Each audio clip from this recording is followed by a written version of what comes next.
There's a moment in Human Best Friend that lasts less than 2 minutes, involves no dialogue about the plot, and features zero aliens, weapons, or ticking clocks.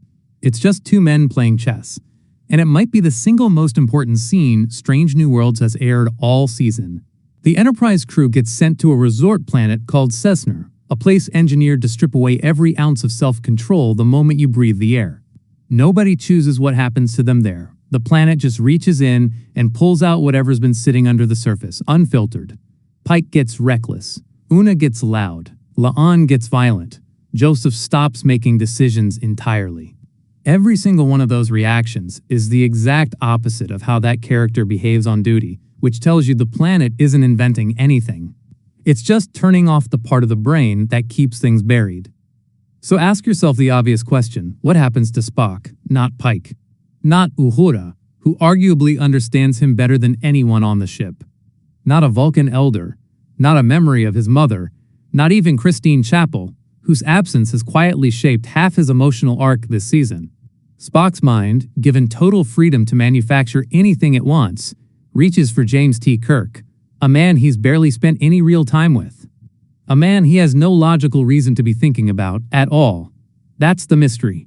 And it's a better one than anything involving the peace talks, the missing shuttle, or the bomb. Ortegas and Scotty spend half the episode trying to defuse.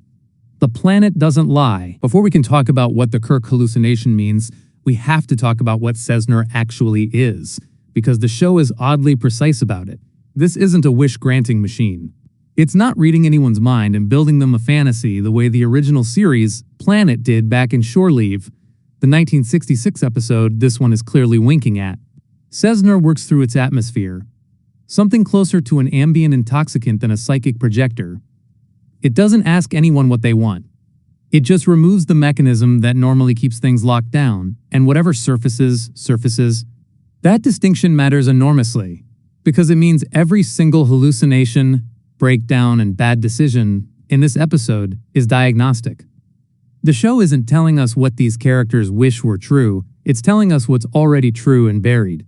Pike's tattoo isn't random rebellion. It's a captain who spends every waking hour being responsible for hundreds of lives, getting 5 minutes of not being responsible for anything. Una's karaoke isn't comic relief for its own sake. It's a first officer who holds herself together with visible effort, finally being loud about something. M'Benga mixing drinks instead of making triage calls isn't a joke about him being bad at bartending. It's a doctor who spends his career deciding who lives and who doesn't, getting a few hours where nothing he does has permanent consequences. Every character on that list gets a version of relief that maps directly onto a pressure they carry every single day. Which means Spock's chess game isn't the outlier the episode wants you to laugh at and move past. It's the one data point that doesn't fit the pattern everyone assumes, and once you notice that, you can't stop noticing it. Why not Pike? Why not Chapel? Here's where it gets genuinely strange if you sit with it for more than a few seconds. Spock has spent years building his entire identity around discipline, control, and the deliberate suppression of exactly the kind of impulse this planet is designed to expose. If anyone on that crew should have a complicated, layered, emotionally loaded hallucination, it's him. And the show absolutely has material to work with. His relationship with Pike carries real weight, a mentorship built on trust that goes beyond rank. His unresolved history with Chapel has been simmering under this entire season, an emotional thread the show clearly hasn't finished pulling. Even his family, and everything unspoken about being half Vulcan on a human ship, would have made for an obvious and rich choice. The show sidesteps every one of those in favor of a man. Spock is known for what amounts to a few scattered interactions. That's not a lazy writing choice. The writers clearly know exactly how loaded those other relationships are, which is precisely why skipping past them lands as a deliberate swerve rather than an oversight. So the question isn't, why did the show give us a Kirk cameo? The question is why Spock's own subconscious, operating with zero input from his conscious mind, decided Kirk mattered more than any of the people he actually has history with. And that's the part worth sitting with, because the answer the episode seems to be reaching for isn't really about Kirk at all. It's about what Spock does with feelings he can't file anywhere else. Vulcans aren't emotionless. That's the misconception the franchise has spent decades quietly correcting. They feel everything humans feel, arguably more intensely, and spend their entire lives building the discipline to control it rather than deny it exists. Which means, whatever this planet pulled out of Spock wasn't invented on the spot. It was already there, filed away someplace his logical mind doesn't have full access to. The show isn't introducing a new feeling. It's revealing one that predates the episode entirely. A friendship written backwards. If you've watched any version of the original Star Trek, you already know where this goes. Kirk and Spock become the defining partnership of the entire franchise. The kind of bond strong enough that Spock will later steal a starship to save Kirk's life, and Kirk will burn his career down without hesitation to return the favor. That relationship is one of the most iconic in science fiction, full stop. But here's the thing that's easy to forget. The original series never actually explained how it got that strong. It just showed up already built. Two men who trusted each other completely, with the audience left to assume the trust accumulated somewhere off-screen, sometime before the show started. Strange New Worlds exists specifically to fill in gaps like that one, and Human Best Friend uses its loosest, silliest episode of the season to quietly do exactly that. It doesn't show us Kirk and Spock already bonded through years of shared missions. The show can't, because chronologically we're nowhere near that yet. Instead, it shows us the raw material the friendship will eventually be built from.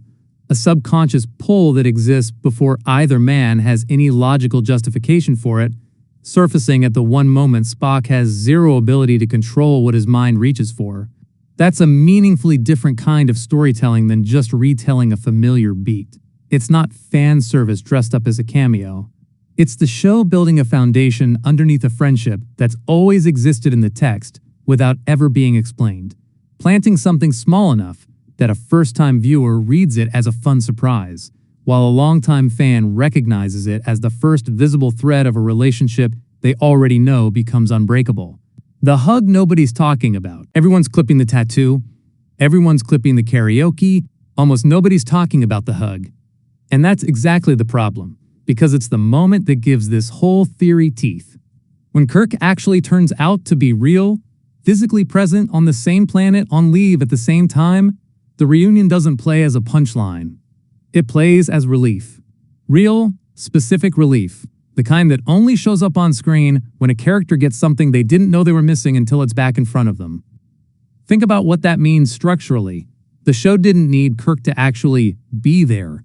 It could have kept the whole sequence a hallucination, made its point about Spock's subconscious, and moved on with a tidy little theme about buried feelings. Instead, it goes out of its way to make the connection real and tangible, something that happened rather than something Spock imagined happening. That's not an accident, and it's not a coincidence dressed up as one. Coincidences don't usually come with a hug that lands with that much specific weight behind it. It's the show telling you, without saying it out loud, that this friendship isn't a projection Spock invented under the influence of an alien atmosphere.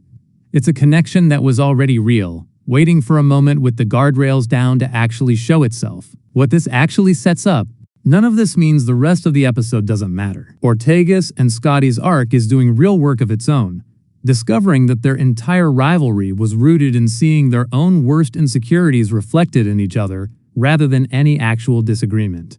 But that story resolves inside the hour. The Kirk scene doesn't resolve anything. It opens something. Because now the show has a card it can play whenever it wants for the rest of its run.